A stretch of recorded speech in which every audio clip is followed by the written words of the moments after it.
शायरी को मंशा ज़ियारत मलिक अकरम निज़िम राज रमजान साकिब है गोजरे खुशियाँ फरमाइश नई संगत ने ताज मोहम्मद बेवतन है अमीन जान शहदाई लाख जान वफा तारिक गुल वफा वनडे सनी जान द्वारा वनडे कायम जानी फरमाइश महरुल्लाह मदरसी है रजा खामोश बिलाल ज़ई सियानी है शद्रमिन गुलबदीन वफादार मुसाजी है शदुगुनान नईम जान मीरांजी है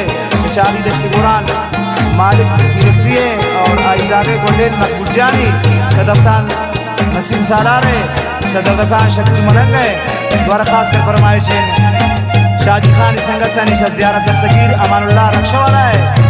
द्वारा शकील जी साहिबजादा जुम्मल फरियादी है।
या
زين جوالي بدل